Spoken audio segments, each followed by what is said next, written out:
Halo sahabat sinema, kembali lagi bersama Inti Sinema. Film yang akan aku bahas di video ini berjudul Polar yang rilis tahun 2019. Berkisah tentang Duncan yang merupakan seorang pembunuh bayaran yang dijuluki The Black Kaiser. Ia akan segera dipensiunkan, tapi ia diberikan misi terakhir sebelum pensiun. Anehnya ia merasa ada yang tidak beres dan nyawanya pun terancam. Sebenarnya siapa dalang dibalik ini semua dan bagaimana Duncan menghadapinya? Sebelum mulai, bantu Mimin yuk dengan subscribe Inti Sinema supaya Mimin makin semangat buat kontennya. Yuk tonton alur ceritanya hingga akhir.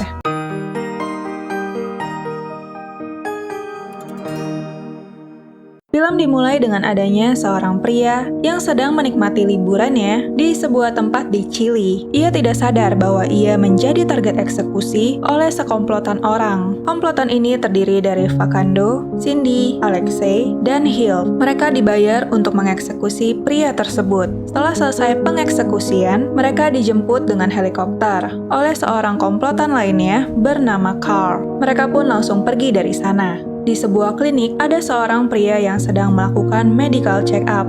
Ia bernama Duncan, yang dijuluki The Black Kaiser. Dari hasil ronsen terdapat logam di dalam tubuh Duncan. Akan tetapi Duncan tidak mau membuangnya dari tubuhnya. Setelah dari klinik, Duncan mendatangi kantor administrasi. Ternyata dalam 14 hari lagi, ia akan pensiun dari profesinya sebagai pembunuh bayaran. Selain itu, diketahui juga bahwa Duncan selalu memberikan sumbangan $200.000 setiap tahunnya kepada penerima sumbangan yang sama dan selalu melalui Bank Montana Union. Dana pensiun yang akan diterimanya sekitar $8 juta.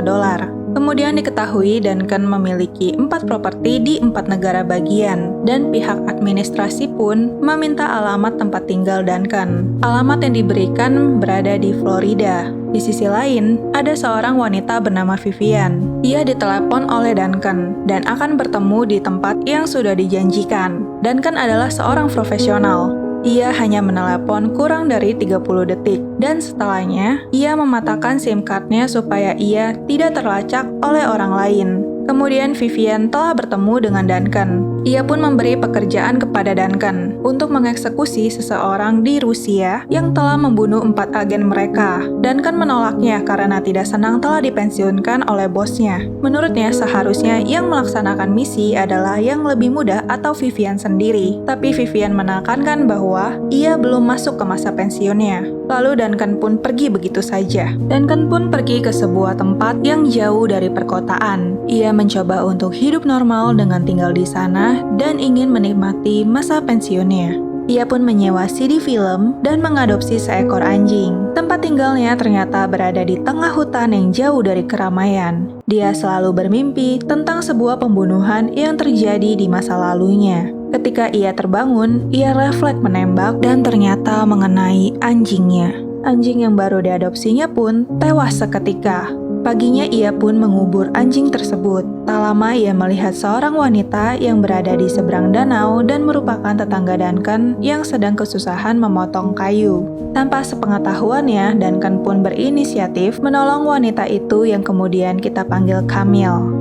Pada malam harinya, Vivian kembali menekankan kepada Duncan untuk menerima pekerjaan kemarin. Ia pun akhirnya menerimanya dan memeriksa data terkait targetnya. Di sisi lain, ada seorang pria bernama Blood. Ia adalah bos besar yang mempekerjakan para pembunuh bayaran. Sementara itu, dalam perjalanan menuju Rusia, Duncan menyusun strategi pembunuhannya. Ia pun membuat skenario seolah ada seseorang yang terkunci di kamar. Dan pihak hotel pun menelepon Duncan yang menyamar menjadi tukang kunci. Duncan pun mengebor kunci pintu dan membuat lorong hotel menjadi berisik supaya target merasa terganggu dan keluar. Setelah target keluar dari kamarnya, Duncan pun dengan cepat mengeksekusinya dan anak buahnya. Duncan menyadari bahwa sebenarnya ia adalah target eksekusi sebenarnya, sedangkan pria tersebut hanya pancingan. Setelah selesai mengeksekusi, Duncan memoto targetnya dan meminta bayaran. Duncan pun memperingatkan Vivian untuk tidak terlibat dalam penjebakan terhadapnya dan tidak menghubunginya lagi. Setelah itu, Duncan pun keluar dari hotel tersebut. Di sisi lain, Vivian marah terhadap Blood dan memintanya untuk tidak berurusan dengan Duncan lagi. Blood pun diminta untuk mengirimkan uang pensiun Duncan, tapi Blood malah menyewa pembunuh bayaran lain untuk mengeksekusi Duncan. Alasannya adalah untuk menghemat uang. Jika Duncan lenyap, maka ia tidak perlu mengeluarkan uang pensiunnya. Komplotan yang disewa Duncan adalah komplotan yang sama dengan eksekusi di awal film. Mereka mendatangi kantor administrasi dan mencari data Duncan. Mereka pun menemukan 4 properti milik Duncan. Mereka menduga salah satu properti itu adalah tempat tinggal Duncan saat ini. Petugas administrasi memberitahukan alamat Duncan yang berada di Florida. Setelah mendapatkan informasi, mereka pun menembak petugas tersebut. Mereka pun mulai mencari Duncan yang berada di Florida. Tapi apartemen Duncan di sana telah berpindah pemilik. Setelah tidak menemukan Duncan di sana, mereka pun mengeksekusinya. Kemudian mereka melanjutkan perjalanan ke New Jersey dan masih tidak menemukan Duncan di sana. Lalu mereka menuju Texas dan masih saja tidak menemukan Duncan di sana. Suatu hari, Duncan tidak sengaja bertemu dengan Camille di sebuah kafe dan banyak bercerita satu sama lain. Hingga akhirnya Camille menawarkan Duncan untuk menjadi guru kanak-kanak. Ia merasa canggung dan tidak mengerti bagaimana berbicara dengan anak-anak kecil. Ia hanya mengajarkan mereka cara untuk menggunakan senjata. Komplotan tersebut mencoba mencari keberadaan Duncan dengan memeriksa data-data terkait Duncan. Hingga akhirnya mereka menemukan sebuah bukti transfer sumbangan dari salah satu bank yang berada di Triple Oak. Mereka pun segera bergegas ke sana dan akhirnya menemukan Duncan. Mereka telah memiliki rencana untuk menjebak Duncan dengan menugaskan Cindy untuk berpura-pura bahwa mobilnya mogok di pinggir jalan. Duncan pun memberikan tumpangan pada Cindy ke rumahnya. Namun tanpa ia sadari, ia telah dikepung oleh komplotan tersebut. Facundo pun sudah siap di posisinya sebagai sniper. Ketika Duncan sedang dibidik oleh laser sniper, ia menyadarinya dan menghindar. Cindy menjadi terbunuh karenanya. Carl dan Hill pun mencoba masuk ke dalam rumah, tapi mereka tidak menemukan Duncan. Ternyata Duncan sudah berada di belakang Facundo dan mengeksekusinya.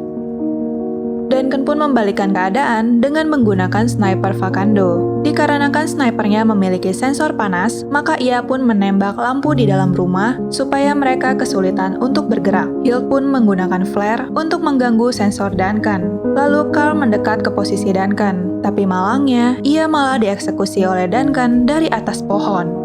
Sesaat setelah itu, Hill berlari dan bersembunyi di belakang kulkas. Duncan menemukan keberadaan Hill dari hembusan nafasnya. Ia pun berhasil membunuh Hill. Setelah selesai, Duncan pun mencari petunjuk tentang siapa yang membunuhnya.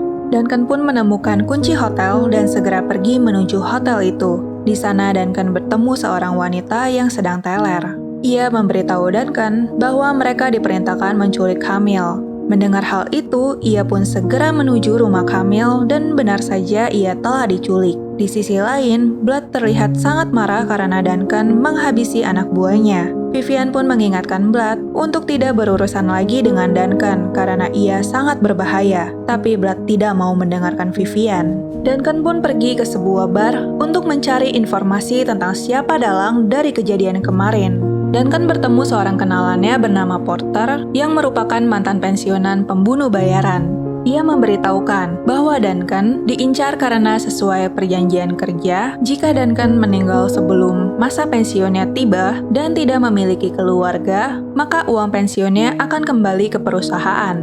Duncan pun menanyakan keberadaan Camille. Menurut Porter, sepertinya ada di dalam markas Blood, karena di sana terdapat banyak ruangan. Duncan pun berpamitan dan bersalaman dengan Porter, tapi Porter ternyata berpihak kepada Blood dan menempelkan obat bius di tangan Duncan. Tak lama, Duncan pun terjatuh dan tidak sadarkan diri. Rupanya Porter dibayar oleh Vivian untuk melumpuhkan Duncan. Duncan pun dibawa ke markas Blood. Namun Blood tidak berniat membunuhnya begitu saja, melainkan akan menyiksanya selama 4 hari. Di ruangan lain terlihat Camille yang disuntikan obat terlarang. Hari pertama, kulit Duncan dicabik-cabik. Di hari kedua, tubuh Duncan diiris-iris. Di hari ketiga, Duncan ditusuk di dada dan perutnya. Tapi secara tidak sengaja, pisau yang ditusukkan ke tubuhnya patah dan tertinggal di dalam tubuhnya. Ternyata pisau tersebut patah karena terkena logam yang ada di tubuh Duncan. Blood yang marah karena pisau kesayangannya patah pun menusuk mata kiri Duncan. Pada malamnya, Duncan mengeluarkan potongan pisau tadi dan menjadikannya sebagai kunci untuk membuka borgolnya. Pada hari keempat yang merupakan hari terakhir Duncan hidup,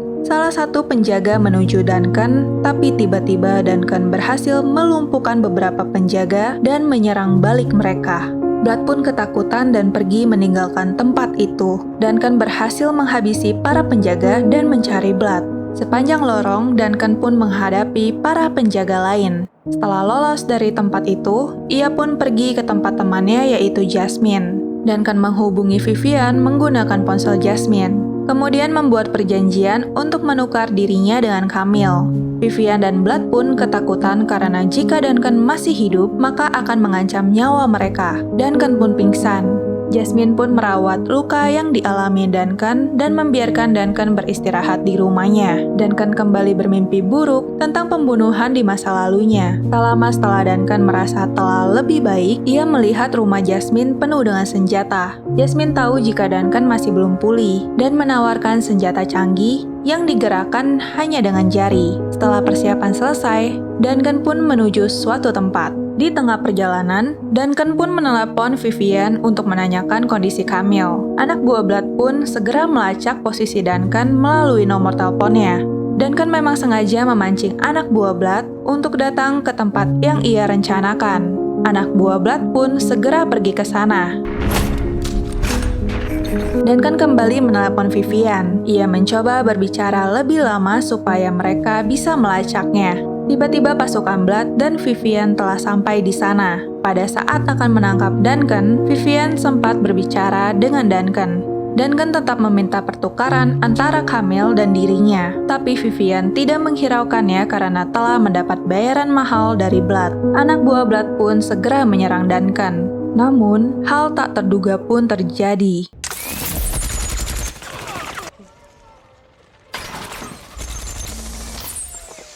Setelah menghabisi anak buah Blood, ia pun pergi ke markas Blood. Saat Duncan memasuki markas Blood, semua anak buah Blood ketakutan dan meninggalkan Blood sendirian. Blood pun semakin ketakutan dan tiba-tiba Duncan telah berada di depannya. Dengan membawa kapak di ruangan Blood, ia pun segera memenggal kepala Blood sampai terlempar jauh keluar. Setelah mengeksekusi Blood, Duncan pun berhasil menemukan Camille dan membawanya pulang. Ia pun merawatnya dan menunggunya hingga sadar. Duncan pun tertidur. Saat terbangun, Camille sudah tidak ada. Duncan pun melihat banyak potongan berita yang berserakan di kamar itu. Duncan pun semakin terganggu dengan mimpi buruk yang selama ini menghantuinya. Ia mulai menyadari bahwa ada anak yang selamat pada pembunuhan itu dan itu adalah Camille. Di masa lalu, ia pernah diperintahkan untuk membunuh sebuah keluarga, tapi ternyata informasi yang diberikan kepada Duncan adalah informasi yang salah. Ia pun salah mengeksekusi target yang seharusnya hal itu tidak terjadi. Kembali ke masa sekarang, Camille tiba-tiba menodongkan senjata kepada Duncan. Ia sangat sakit hati terhadap perbuatan Duncan. Ia pun berencana membunuh Duncan. Di sana Duncan sangat merasa bersalah dan pasrah. Ia pun meminta Camille untuk segera menarik pelatuknya. Ternyata Camille tidak menembaknya karena ingin tahu siapa yang menyuruh Duncan membunuh keluarganya. Tetapi Duncan menjawab tidak tahu karena ia hanya menerima perintah. Lalu Camille meminta Duncan untuk mencari tahu orang yang menyuruhnya melakukannya. Dan film pun selesai. Dari film ini, kita bisa melihat Duncan yang akan memasuki masa pensiunnya terlihat menyesal dengan kesalahannya di masa lalu. Setiap pilihan hidup pasti ada konsekuensi yang harus diterima. Duncan menerimanya melalui rasa bersalah yang terus menghantuinya. Ada baiknya kita tidak pernah mencoba masuk ke dunia yang mirip seperti dunia Duncan, supaya tidak ada penyesalan nantinya. Menurut sahabat sinema, hal apa yang bisa dipelajari dari film ini? Tulis di komen ya. See you guys!